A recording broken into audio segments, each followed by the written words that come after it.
I signed the divorce papers quietly, but what I did next made him wish he'd never cheated. I signed the divorce papers quietly, sliding the last sheet into the manila envelope as if it were nothing more than a stack of bills.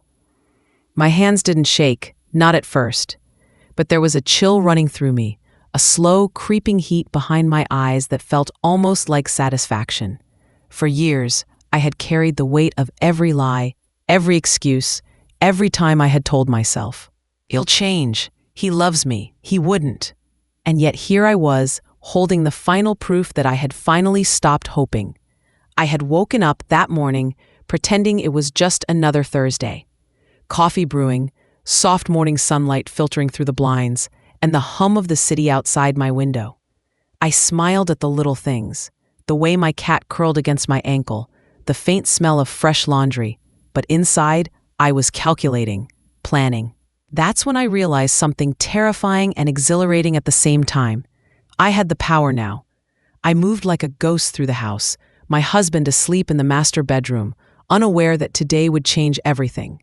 For years, I had been patient, silent, enduring his whispers of, "I need space, I can't commit, it's not what you think," all while watching him build walls between us, thicker than any money he ever made.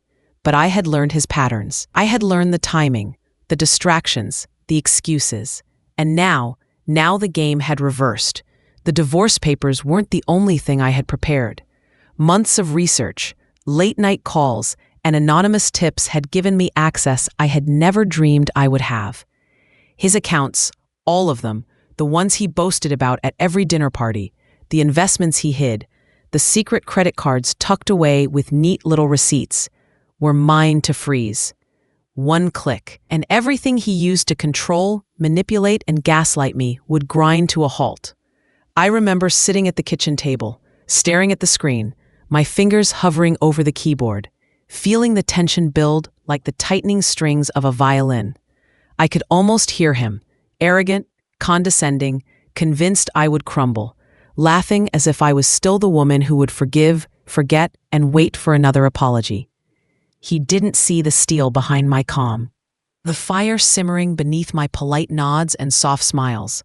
By 9 a.m., I had done it. The accounts were frozen. I watched as notifications popped up, transfers blocked, credit lines suspended, investments paused. The panic didn't take long to hit, and yet I felt no remorse, only clarity. The irony was delicious. All those years of sneaky withdrawals, late-night calls, hidden receipts, and whispered lies had made him overconfident. He had underestimated me, and that mistake would cost him more than he could imagine. I poured a glass of wine, sat on the balcony, and allowed myself a small, private smile. The city stretched below me, oblivious to the storm brewing in my life. I could hear his car in the driveway before I even saw it, the gravel crunching under tires that had no idea what awaited him inside. When he walked through the front door, I was already in the living room, calm, collected, pretending to scroll on my phone. "Hey," he said, his voice casual, almost suspicious. He didn't meet my eyes, not yet. "Hey," I replied, as if nothing had changed, as if every betrayal, every lie, every secret he had kept was just a bad dream. He set his briefcase down and started talking about his day, about meetings and deadlines, about things that suddenly seemed meaningless in the face of what I had done. I nodded, sipping my wine, letting him fill the air with his self-importance. Then I dropped it. "I signed the papers," I said softly. The words hung in the air, heavier than any brick. He froze, a forkful of words caught in his throat, eyes widening as the realization hit. What do you mean?" "I mean," I said, standing slowly, letting the wine tremble slightly in my hand. "Our marriage is over. It's been over for a long time, but today I made it official. I signed the papers." And I paused, letting the suspense build, letting the first taste of panic hit him. "I froze your accounts." His face shifted, disbelief, anger, then fear. You can't do that," he stammered, stepping toward me. "Oh, I already did," I said, my voice calm, deadly calm, the voice of someone who had been underestimated, overlooked, and silenced for too long. "Everything you thought was untouchable, gone. And in that moment, I realized something. The relief I felt wasn't just about revenge. It was about freedom. The weight I had carried for years of being doubted, minimized, and manipulated was finally lifted. I was no longer waiting for him to change. I was no longer asking for apologies. I was no longer playing by his rules. He lunged for his phone, trying to transfer money, trying to salvage what he could. But every attempt bounced back. I watched him unravel, panic dripping from every word. The man who had once towered over me, whose anger I had feared, whose charm I had once been drawn to, was now powerless. And then I smiled. A small, almost imperceptible smile. Because this wasn't just about him. It was about me, finally taking control, finally reclaiming every part of myself I had lost.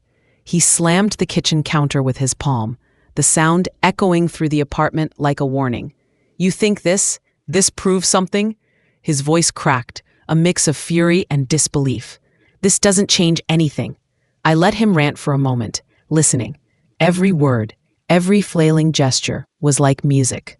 But I knew better than to respond immediately. Timing had always been my weapon, and now patience was my ally. Finally, I spoke. Calm, deliberate. "It changes everything. Not just the money, not just the house, everything. You thought you could humiliate me, cheat me, lie to me, and I'd stay silent. But I didn't. I acted. And now, I let the pause stretch, letting the tension choke the air between us. Now, I decide what happens next." He laughed, bitterly, a sound that didn't reach his eyes. "Decide? You think you're in control? You have no idea what you're dealing with." I tilted my head, letting a hint of amusement slip into my voice. "Oh, I know exactly what I'm dealing with. I've known for years. Every hidden credit card, every late-night whisper, every excuse about long hours at work. I've known, and I've kept track. Every little detail, every betrayal, every lie." He stepped closer, anger simmering beneath the surface, trying to intimidate me with his size, his presence. But it didn't work. Not anymore. I had been underestimated for too long. You can't just destroy me like this," he shouted. But the certainty in his voice was cracking. I could see it in the way his hands trembled slightly, the way his eyes darted to his laptop on the counter. I had him exactly where I wanted. "You underestimated me," I said softly, almost tenderly. "And that was your first mistake." I moved past him, picking up my tablet from the dining table. With each click, I revealed another layer of control I had quietly built over the last few months. The accounts frozen were just the beginning. Bills scheduled, subscriptions canceled, investments blocked. Every financial thread he had relied on to feel powerful was now severed. "You think this is about money?" I asked, letting my voice drop to a whisper. "It's never been about money. It's about respect, about trust, about dignity, about realizing that a lifetime of lies has consequences." He backed away, the realization sinking in, but still trying to mask it with anger. "You'll regret this." I smiled. "Regret? No, you will regret underestimating me. You will regret the nights I cried silently while you laughed at your parties. You will regret thinking I was too weak to act." I poured another glass of wine, swirling it as I watched him panic quietly, frantically trying to find a loophole, a back door, anything to reclaim what he had lost. But everything was meticulously planned, calculated with precision, just as I had always done. And that's when I started remembering.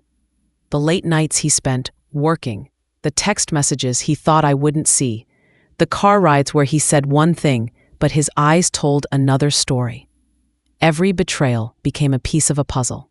Every slight, a building block for this moment. And now, the puzzle was complete. I let him fume for a while, then casually walked to the living room window. The city lights glittered below, oblivious to the storm unfolding in my apartment.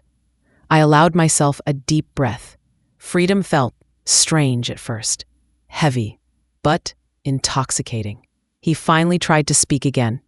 You'll never get away with this. People like you'll pay for this." I laughed softly. People like me? I've been invisible for too long. People like me learn, observe, and strike when the time is right. And I've struck. Quietly, efficiently, and without remorse. I didn't need to scream. I didn't need to beg. I acted. That's all it ever took. The silence that followed was filled only with his shallow, uneven breaths. I could almost see the panic in his mind as he realized the depth of his vulnerability. For the first time, he was powerless. Truly powerless. I set my wine glass down and walked to the dining table, picking up a small envelope I had prepared weeks ago. Inside were documents, evidence of his financial mismanagement, emails exposing his lies, screenshots of conversations he thought were private. "You're going to need these," I said softly. "When people ask why everything fell apart, you'll have an explanation. But it won't save you. Not from me. Not anymore." His face paled as he reached for the papers, realizing too late that every step I had taken was premeditated. Every move, every whisper, every observation. It had all been leading to this exact moment. I had been patient. I had been quiet. And now I had the upper hand. For a moment, he just stared, mouth open, no words coming out. And in that pause, I felt a surge of power unlike anything I had ever felt before. It wasn't cruelty. It wasn't vengeance for the sake of hurting. It was justice, a balance finally restored. Then, as if the universe itself was conspiring to give me my final victory, my phone buzzed. A single notification. His largest investment account had been permanently frozen by the bank, flagged for suspicious activity. He glanced at the phone, his jaw tightening, and I let the silence stretch, letting him stew in the consequences of underestimating me.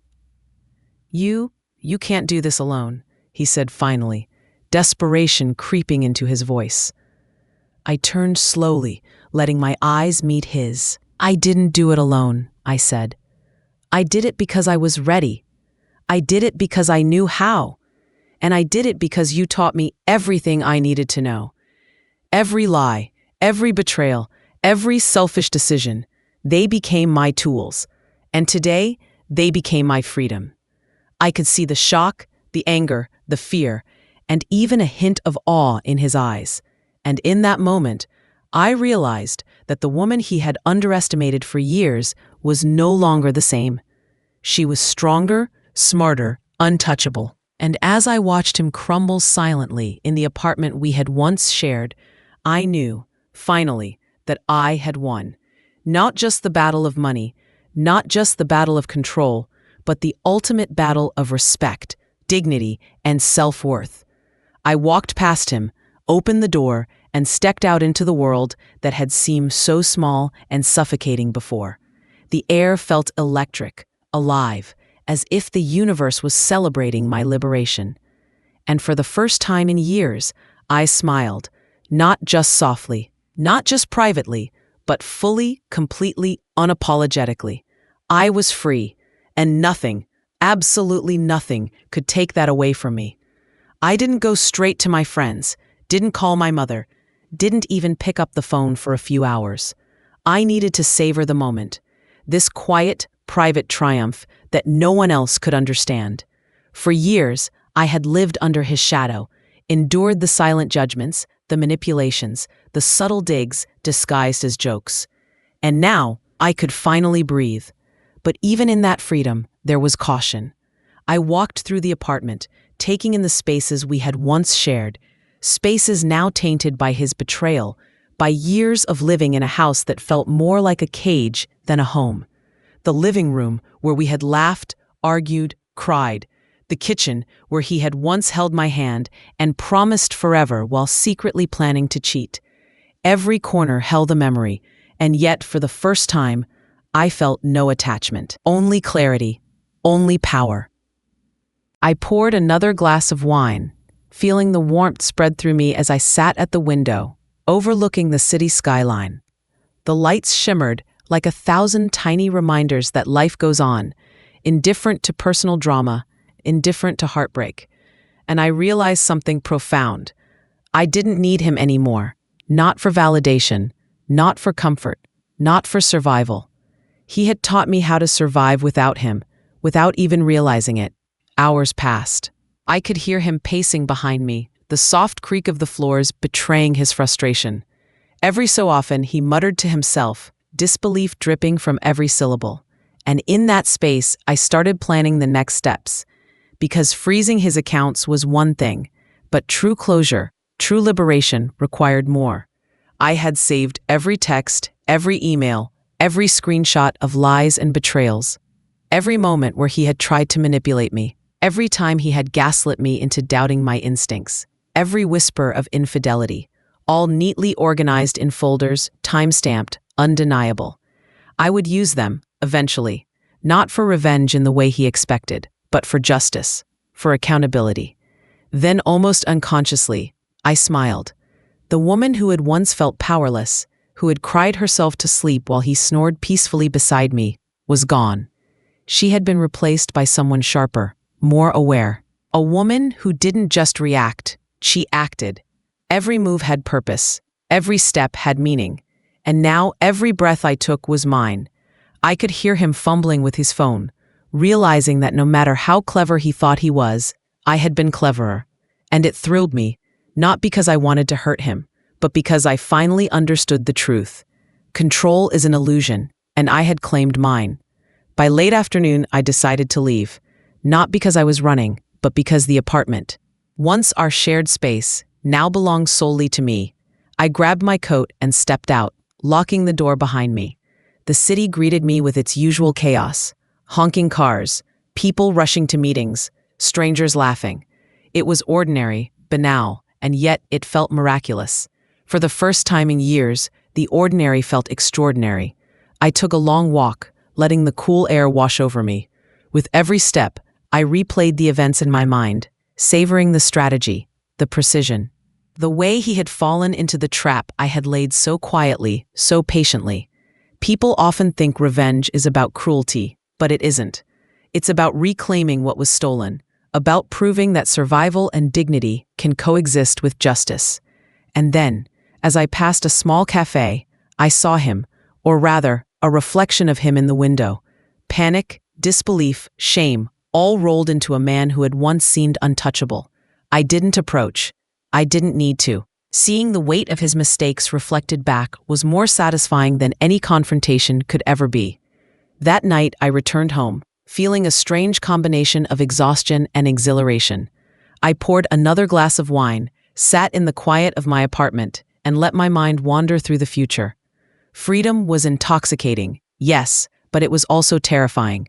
I realized that now more than ever, I had to be vigilant, because people like him don't accept defeat gracefully. They scheme, they plot, they try to reclaim power through fear or manipulation. And I would not give him that satisfaction, not now, not ever. Days passed, calls came, messages pinged, some from concerned friends, some from family. I kept the truth quiet, sharing only what was necessary. And every time I thought about him, about the life we had shared, I felt a pang, not of longing, but of clarity. I had loved him once, truly. But love doesn't survive deceit. Love doesn't survive manipulation. And love certainly doesn't survive betrayal. I began rebuilding, slowly, deliberately, cleaning the apartment, setting boundaries, reconnecting with old friends I had neglected. And through it all, I felt a power that was not rooted in control over others, but control over myself. Confidence that came not from dominance, but from knowing I had survived, endured, and emerged stronger. Then came the call that changed everything again. An anonymous tip, a message from someone who had been in the periphery of his life, hinting at financial irregularities that could land him in serious trouble. I listened, intrigued. For years, I had felt powerless in the face of his schemes. Now I realized I had allies I hadn't known I had, information I hadn't known existed, and the perfect timing to use it. And as I hung up, I felt that old thrill, calm, deliberate, dangerous. I smiled, knowing that the final act was approaching. The man who had once laughed at me, who had believed I would never act, was about to face the full consequences of his choices, and this time, I wouldn't hold back. The following week felt like a blur of quiet satisfaction mixed with careful calculation. I didn't answer his calls, didn't respond to his texts. I let him stew in confusion, uncertainty, and, most importantly, powerlessness. He didn't know what I knew, and that uncertainty is far more terrifying than confrontation. I spent those days meticulously gathering more evidence, organizing every transaction, every lie, every inconsistency he had tried to hide. I discovered accounts he had assumed were invisible, assets tucked away with names I didn't recognize, but I traced each one, piecing together a web of deception that was astonishing in its audacity. He was so clever, or at least he thought he was, but cleverness is meaningless when someone is paying attention. I had paid attention for years, and now, every secret he held was mine to expose if I chose. One evening, as I sat at my desk, reviewing spreadsheets and digital records, I received a knock at the door. My heart skipped for a moment, and I froze, unsure if it was him, a friend, or some unknown threat. But when I opened it, it was my neighbor, Miss Henderson, a woman in her 70s with eyes like a hawk. She held a small envelope in her hand. "I think this belongs to you," she said softly. "Found it in the mailbox." No return address. Inside were photographs, clear, undeniable images of him with another woman, in places he shouldn't have been, at times he had claimed were spent at work. My stomach churned, not from shock, but from satisfaction. These were the pieces I had long suspected, the final proof I needed to fully free myself from any lingering doubts, any shred of hesitation. I placed the photos on the table, staring at them for a long moment. Each one was a testament to betrayal, but also a testament to my patience.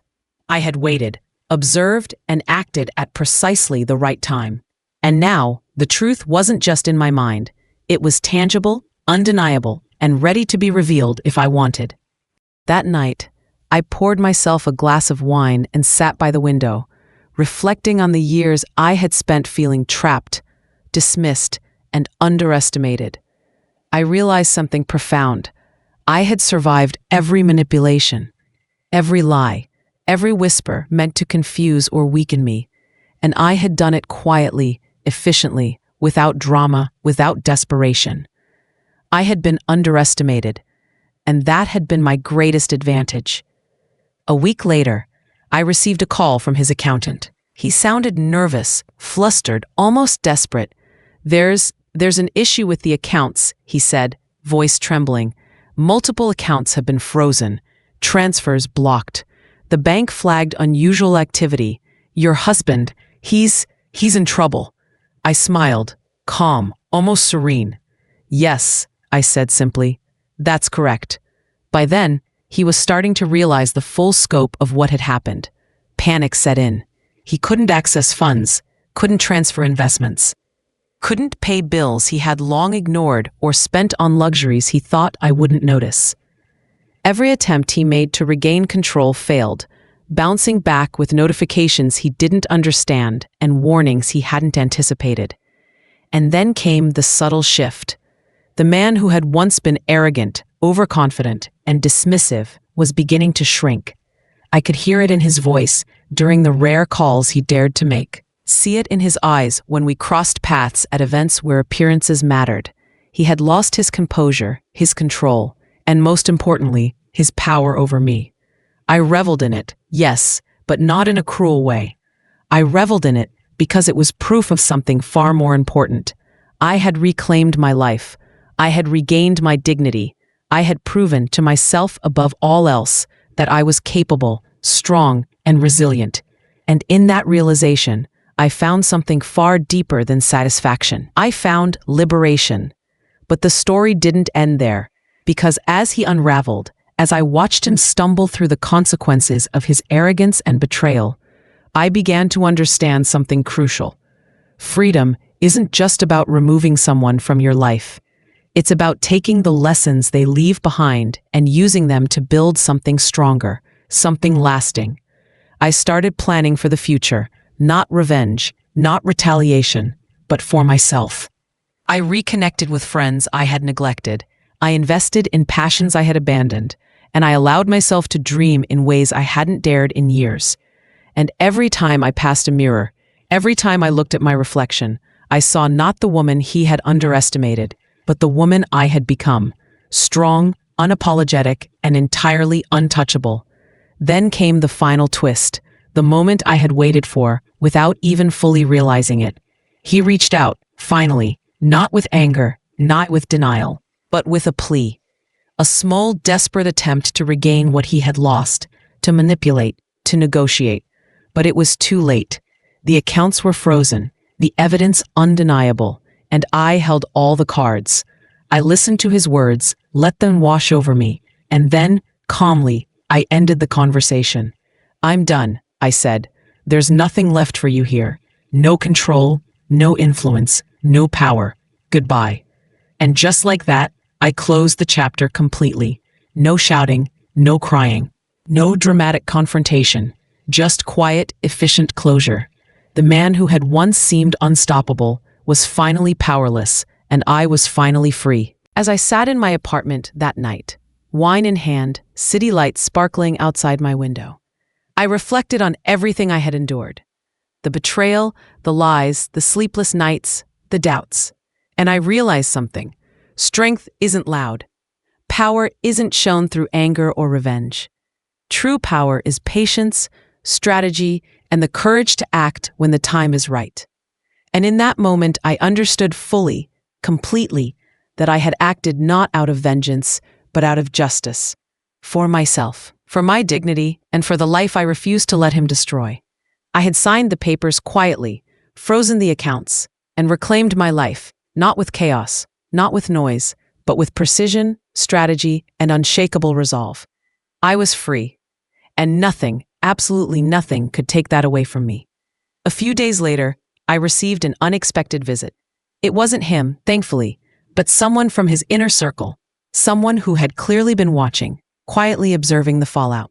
I opened the door to find his assistant, a young man named Derek, looking nervous, fidgeting with his hands. "Ms.," he started, unsure how to address me. He asked me to come. He wants to talk to you." I looked at him calmly, letting the tension stretch in the air like a taut wire.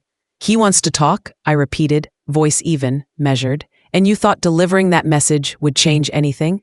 Derek shifted uncomfortably. He wants to explain. He says he made mistakes. He wants a chance to." I cut him off, holding up a hand. "Explain? Do you really think I need an explanation? Do you think after all the lies, all the deception, all the years of pretending that everything was fine, that I would suddenly listen?" He swallowed hard, but I could see the cracks in the armor. Even his presence was evidence of the chaos I had caused. For once, he wasn't in control. For once, he had no plan, no strategy, no power. "Ms., please," Derek said softly. He's scared. He didn't realize, he didn't think it would come to this. I smiled, quiet, almost imperceptible, letting the words hang in the air. "You think fear will help him? You think panic will make me forgive him?" I didn't act out of anger, Derek. I acted out of clarity. I acted because I could. And now, it's too late for him. He's already lost. He just hasn't admitted it yet. Derek looked down, nodding slightly, clearly understanding that there was nothing he could do to repair the damage. I let him leave, closing the door behind him, and for a moment, the apartment was silent, except for the faint hum of the city outside. I sat on the couch, letting my mind replay everything. The divorce papers, the frozen accounts, the photographs, the panicked calls, the messages from anonymous sources, confirming his lies.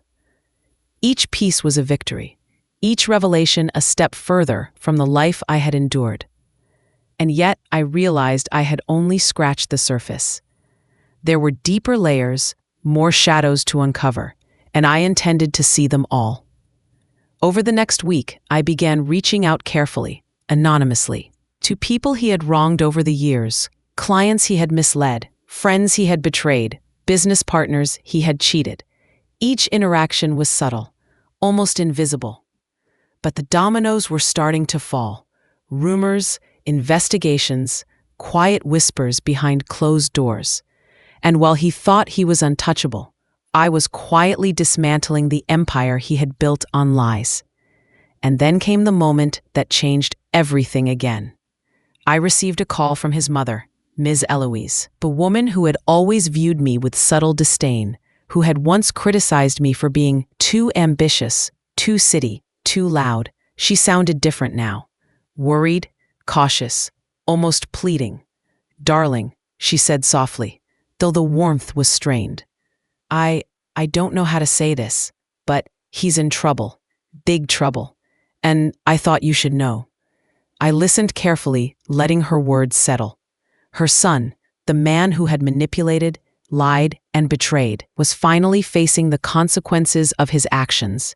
And for once, I didn't feel any sympathy, only clarity, only satisfaction, only the realization that the world had finally balanced itself. "I know," I said calmly. "I've been watching, and I'm making sure it stays that way." There was silence on the other end, and then, surprisingly, a soft laugh. "You're different than I thought. Smarter, stronger, more capable than I ever imagined." I smiled, savoring the acknowledgement. I had to be. I had no choice. After the call ended, I leaned back, feeling the weight of the past few weeks settling into something heavier, more permanent. I had acted quietly, deliberately, with precision. I had reclaimed control of my life, dismantled his power, and exposed the truth. But the real victory wasn't in the chaos I had created. It was in the freedom I had earned. And yet, as I looked out over the city that night, I knew the story wasn't over. Because people like him, people like the man I had loved and lost, don't disappear quietly. They scheme, they plot, they try to claw back control through fear, through manipulation, through secrets they think they can hide. I was ready for that. I had been ready for years. I had planned, prepared, and executed with precision. And now, as I sipped my wine and listened to the hum of the city, I felt something I hadn't felt in a long time. Complete, unshakable, untouchable power. The days that followed were filled with subtle victories, small yet significant. Every call he made that ended in frustration, every attempt to access funds that failed, every interaction with people who now questioned his integrity was a reminder that I had acted decisively, quietly, and effectively. And with each passing day, I felt more liberated, more whole, more alive. And then came the ultimate confirmation, an email from a trusted source, detailing legal complications he would now face because of the financial discrepancies I had uncovered and strategically exposed. He had no idea, no warning, and no recourse. And in that moment, I realized the depth of my own strength. Not just to survive betrayal, not just to seek justice, but to orchestrate it with intelligence, patience, and unwavering clarity. I sat back, closed my eyes, and let a quiet satisfaction wash over me. I had signed the papers quietly, frozen his accounts, dismantled the illusions he had built, and reclaimed my life. Every step had been calculated, every move deliberate, and the final truth was undeniable. I was free, untouchable, and unstoppable. A few days later, I received a message from an unfamiliar number. It was short, almost clinical. "Meet me. I have information you'll want." My heart didn't race, but my mind sharpened. I had learned long ago to trust neither coincidence nor mystery. Every step I took had to be deliberate. And yet, curiosity gnawed at me.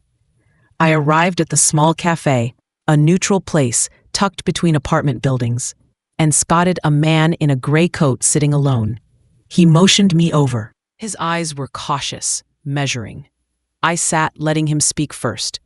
"You don't know me," he said, voice low. "But I've been following his activities. Some of the things you've uncovered, they're just the tip of the iceberg. There's more. Financial, legal, personal." I leaned in, calm, collected. "Go on." He slid a folder across the table. Inside were documents, receipts, recordings, all damning, beyond what I had already uncovered. He paused, as if testing me. This could ruin him completely. Legally, financially, he won't recover. I studied the folder, my mind racing, plotting. This was bigger than I had imagined, but I had anticipated this possibility.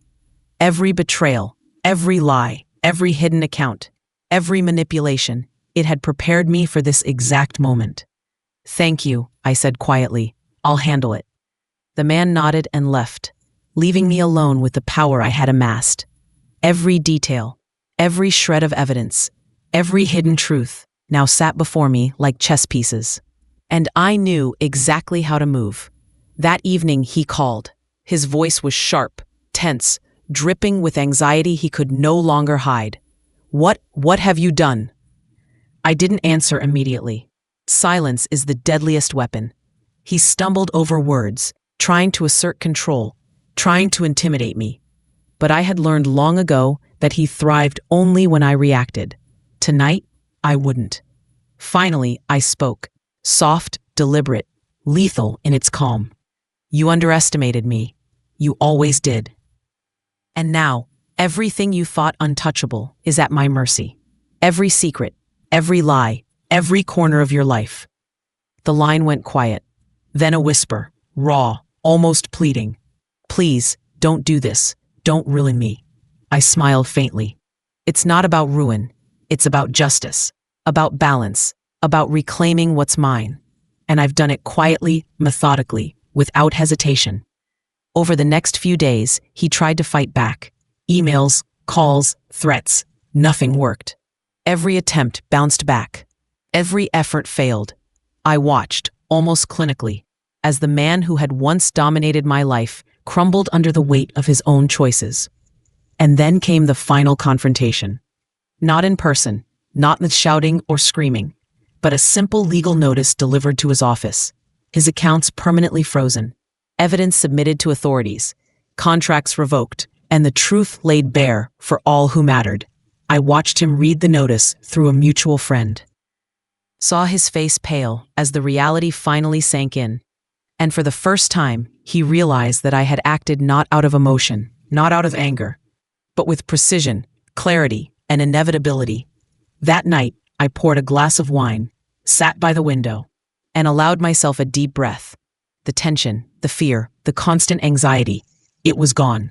I had won, not through rage, not through confrontation, but through patience, strategy, and unshakable calm. I reflected on everything I had endured, the betrayal, the manipulation, the sleepless nights, the tears. And I realized that every hardship, every injustice, every moment of doubt had strengthened me, sharpened me, prepared me for this ultimate reclamation. In that quiet, victorious moment, I understood fully. Signing the divorce papers quietly, freezing his accounts, and reclaiming my life was never about revenge.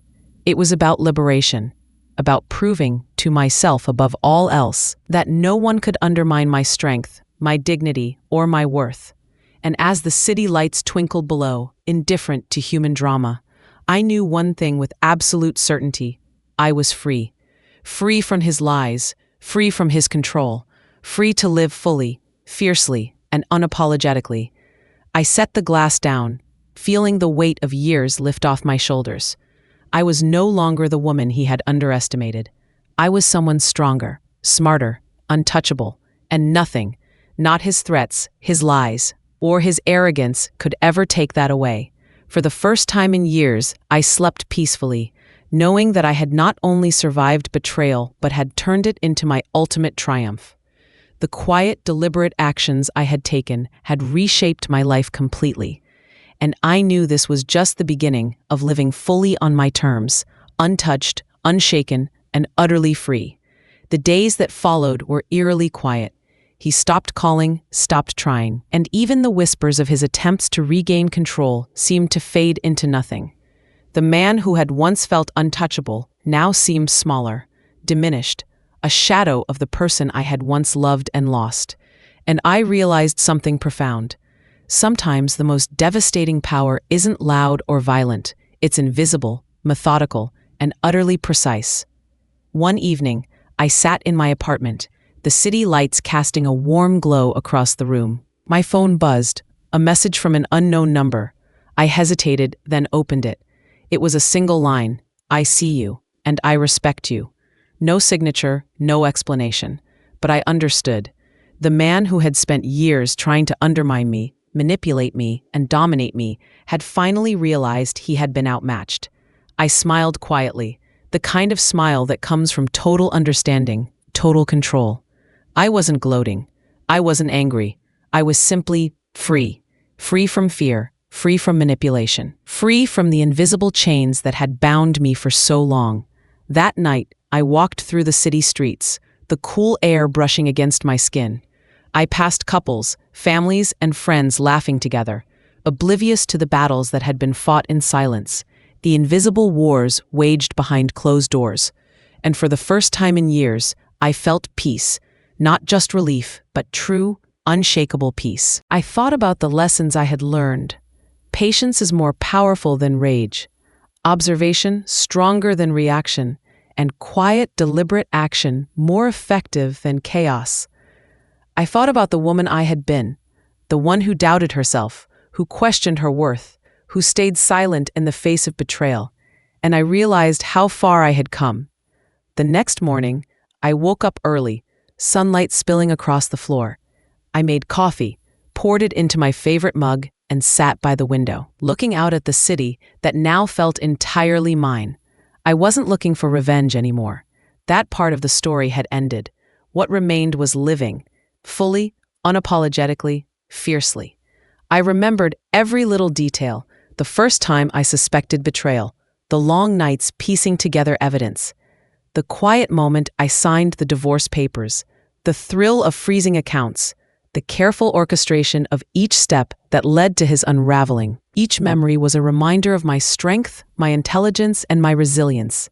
And then, finally, I let myself feel it, the deepest, most satisfying truth. I had survived betrayal, reclaimed my life, and emerged stronger than ever. The fear, the doubt, the tears, they had all served a purpose.